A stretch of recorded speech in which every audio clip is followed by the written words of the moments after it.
In den letzten Tagen wurde viel über das Sterben des einstigen deutschen Vorzeigeentwicklers aus Essen berichtet.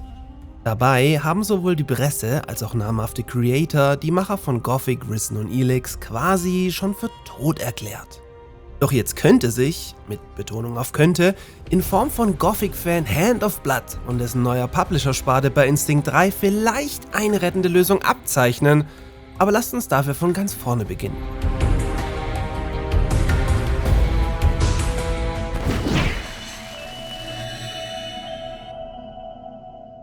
The magic barrier had fallen, but for me, the adventure had only just begun.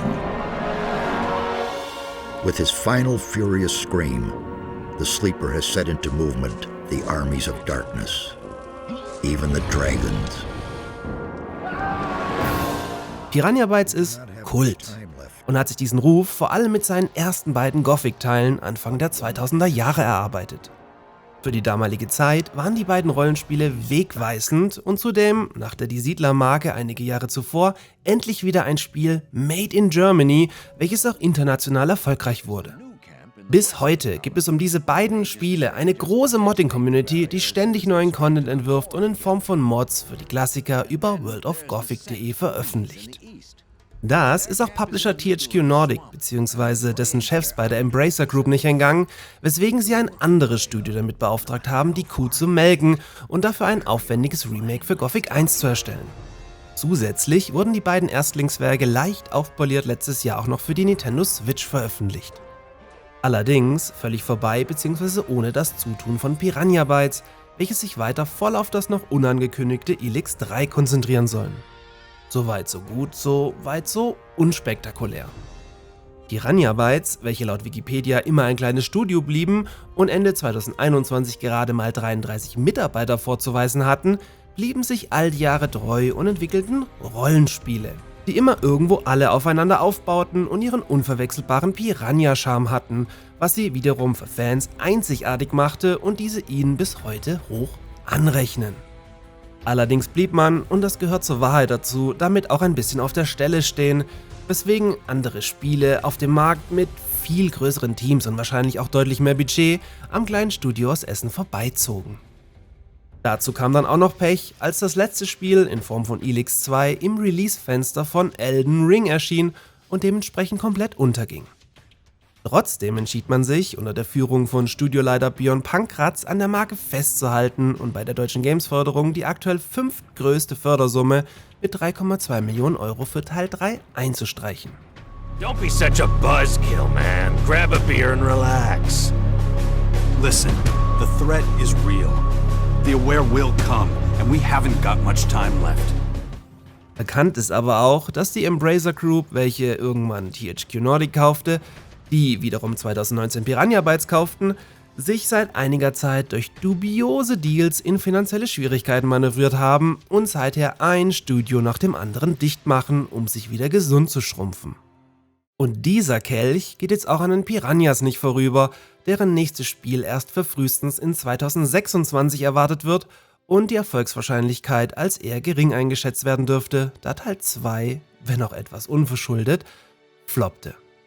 So sucht man wohl schon seit fast einem Jahr nach einem Käufer für das Studio, welchen man bisher nicht gefunden hat, weswegen wohl Björn Pankratz das Studio bereits im November verlassen musste und die Belegschaft, dem Vernehmen nach, kurz vor Weihnachten die Kündigung auf den Schreibtisch gelegt wurde. Und das, obwohl man den Kauf des kleinen Essener Studios mit der Elex-Lizenz garnieren wollte und die ca. 3 Millionen Fördersumme ebenfalls mitgegeben hätte. Wohlgemerkt, nur mit der Elex-Lizenz, nicht mit der viel wertvolleren Gothic-Lizenz, dazu aber gleich noch mehr. Als das dann nach und nach im Dezember an die Öffentlichkeit durchsickerte und der Abgesang quasi von der ganzen Medienlandschaft mit dicken Krokodiltränen durchgekaut wurde, gingen die Piranhas am 22. Januar mit einer Stellungnahme selbst an die Öffentlichkeit, in der sie darum baten, sie noch nicht abzuschreiben. Der einzige, der sich unter hunderten Mitleidsbekundungen öffentlich hierzu auf X äußerte, war dann am 25. Januar tatsächlich Hand of Blood. Und zu diesem Dude kommen wir jetzt.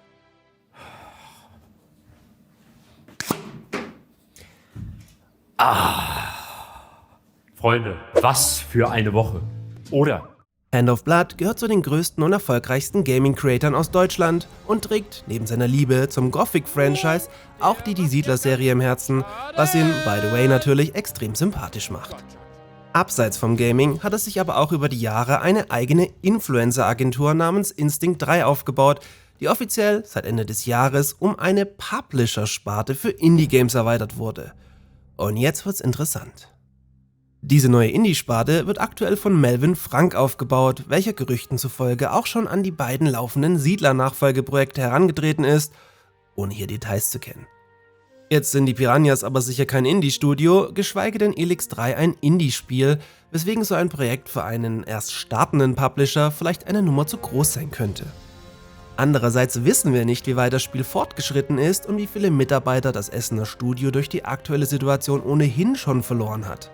Zudem sollten 50% der Investitionssumme bereits durch die Games-Förderung gedeckt sein. Dass beide Parteien in Kontakt stehen, ist jedenfalls Fakt. Der Ausgang natürlich völlig offen.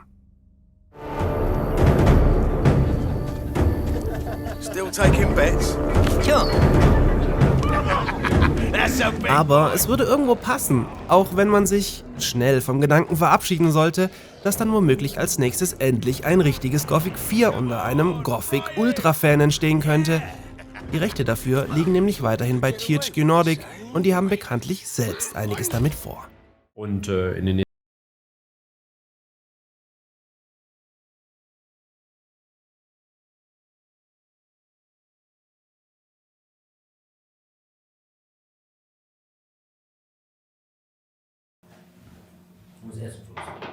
Ein ähnliches Gothic-Spiel unter neuem Namen mit einem namenlosen Helden in einem Minental auf einem Kontinent namens, keine Ahnung, Birtana mit einem komischen Zauberer namens Ladas, wäre dann aber irgendwo folgerichtig und ich glaube, da haben auch alle Beteiligten richtig Bock drauf.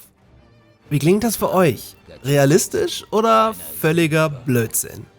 Meine Daumen sind jedenfalls für beide Seiten gedrückt, dass hier nach all den negativen Meldungen aus der Branche es mal wieder was Positives zu berichten gibt. Für noch mehr Zocker Lounge Gaming News gerne ein Abo für diesen kleinen Nischenkanal dalassen und in diesem Sinne bis zum nächsten Mal. Aber manchmal kreuzen sich diese Pfade. Ich habe die Welt schon zweimal gerettet. Jetzt bist du an der Reihe.